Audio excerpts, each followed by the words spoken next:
In this video, we will be starting some sentiment analysis. So how does sentiment analysis work? Essentially, computational sentiment analysis is a matter of comparing two data tables. We are going to ask R to compare our data set against a second pre-constituted data set that provides sentiment scores of one kind or another for individual words. The first thing we need to do is load our libraries. So we will do that now. The libraries we will be using today are Tidyverse, Gutenberg R, Tidytext, and TextData. Once those libraries are loaded, you will also need to load the StopWords data frame using data stop_words. Now, the first sentiment we are going to look at is the Bing lexicon that looks at positive and negative sentiments for different words. To load the Bing lexicon, we will create a variable titled Bing, and then using our assignment operator, we will use the getSentiments function, and then in the parentheses, type Bing. When we run this line of code, let's see what the Bing sentiment looks like. When we open Bing, we will see a list of words with their sentiments listed next to them, either negative, such as abomination, or positive, such as abounds. The Bing dataset contains over 6,000 words with different sentiments, all either positive or negative. Now we are going to use a few new functions to track these sentiments across a novel of our choosing.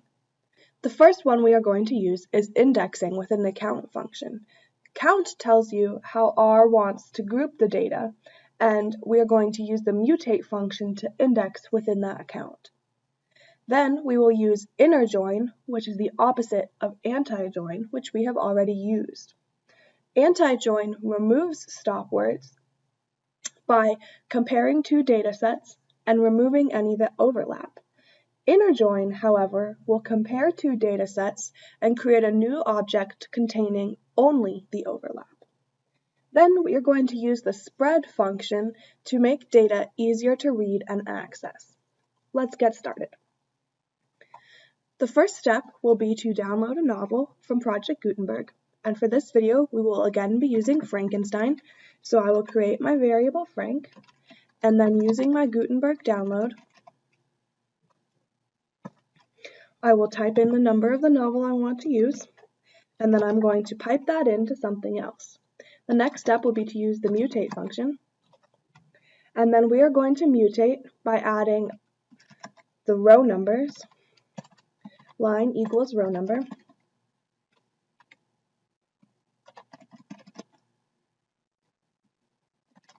what this does is say that we want to add a column where the line of each novel is designated as a row number, and each row number will be kept track of. Then we are going to also add another column called chapter number, which, as you can imagine, is going to keep track of the chapter numbers. And then we're going to use some new functions. We're going to use the CumSum function, which is the cumulative sum, and then we are going to string detect, or look for a specific string, and in that string detect, we are going to look at the text, and then we are going to look for this string. So in quotation marks, we will have a caret, which tells us to look for the start of a line, and then a capital C, chapter, and then a space, and then we're going to use two square brackets, and inside those square brackets, colon, digit, colon. What this is saying is within our text column, we are going to look for the start of a line that begins with the word chapter followed by any digit. And we are going to keep track of those and add them to the chapter number column in our new data set. Finally, we will pipe operate in one last step, which will be to unnest our tokens by word.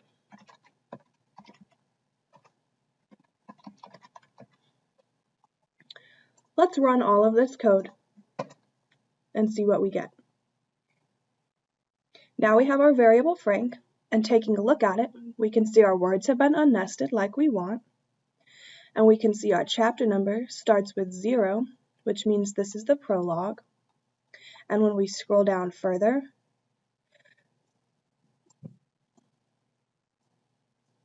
we will eventually get to other chapters. So you want to make sure that your chapter numbers do increase and don't stay at 0 the whole time. You also want to make sure your line numbers are increasing so that we know which line each word comes from. And then we just have our Gutenberg ID, which is the number of the novel. So that is what your data should look like once you have performed all of these operations.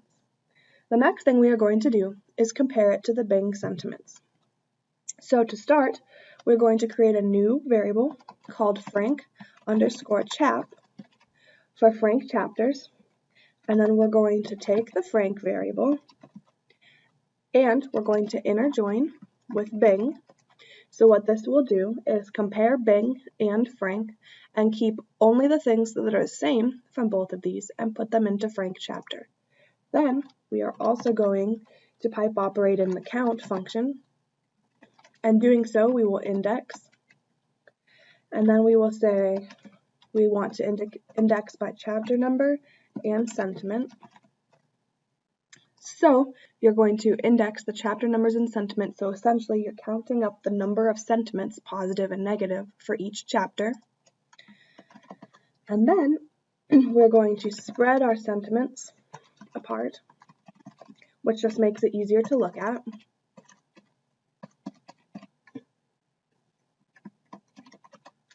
And then we're going to mutate those by looking at positive and negative. So we will say our sentiment of the whole chapter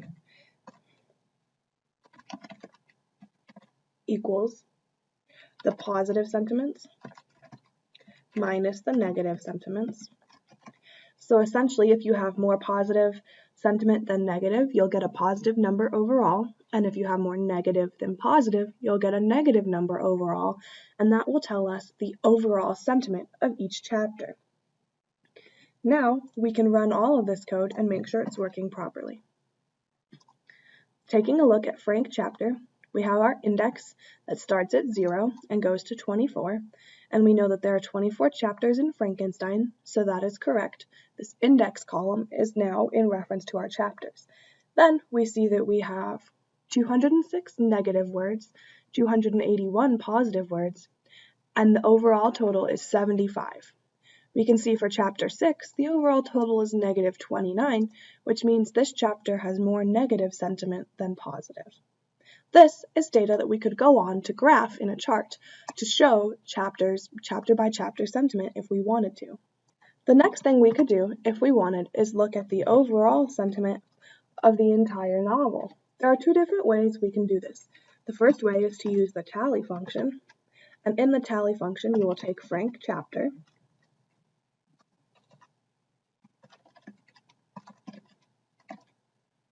and then you will also take sentiment. And when you do that, we get a total of negative 762. The second function we can use is the sum function, and we're going to do the same thing. We're going to take Frank chap, but then we're going to use a $sign, which is essentially just the notation you use for the sum, and then we're going to type sentiment. And doing that, we will also get negative 762. So you can see that overall, this code thinks Frankenstein is a very negative novel. The next thing we can do is look at sentiments by line. So to do this, we're going to create yet another variable.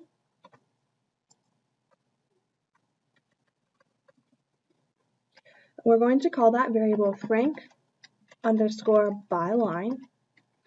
and then take our first Frankenstein variable, use our pipe operator, do a similar inner join with Bing, another pipe operator, then we're going to count, and the index this time is what's going to change. So instead of indexing by chapter number like we did before, we're going to use some new notation and say index equals line, and then %/%, Don't get this confused with a pipe operator. And this is basically saying we want to look at lines. And then we're going to say 80, and then we're going to say sentiment. So this is going to be looking at every 80 lines.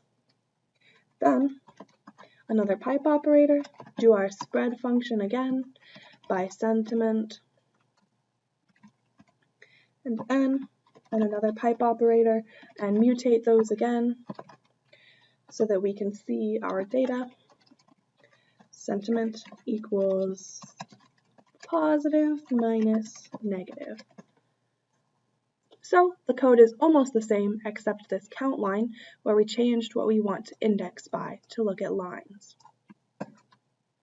Running this, we look at the Frankenstein by line, and our index is now going to be much bigger because there are more chunks of 80 lines than there are chapters.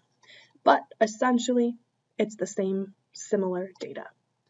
Now, let's say we want to access the top positive and negative words in this novel to give us a sense of what Bing is seeing. This code is going to show us how to do that.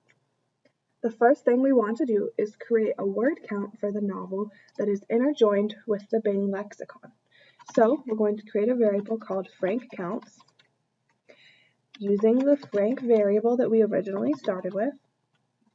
Then we're going to interjoin our Bing. And then we are going to just count by word and sentiment.